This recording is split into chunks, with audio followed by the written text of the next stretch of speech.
You want to be a great person, try servanthood. దాసుడుగా మారాలి, దాస పనులు చేయాలి, శిష్యరికంగా ఉండాలి.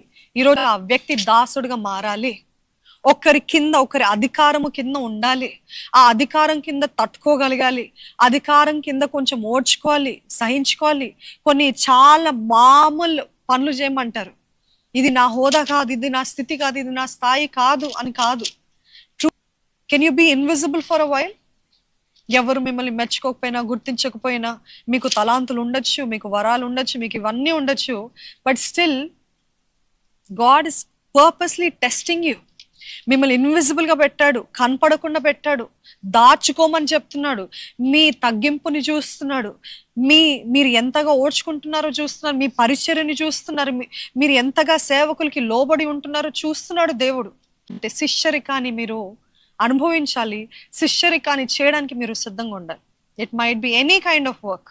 ఎనీ కైండ్ అంటే నేను పాపం గురించి అన్నాడు. కొద్ది కాలం వరకు ఒకరి అధికారం కింద ఉండాలి, ఒకరి నాయకత్వం కింద ఉండాలి, ఒకరి లీడర్షిప్ కింద ఉండాలి. అక్కడ నుండి నేర్చుకోవాలి, అది సంవత్సరాల్లో, నెలలో, what ever it is, how ever God leads you, కానీ ఉండాలి. అప్పుడే గొప్పవారుగా అవుతారు.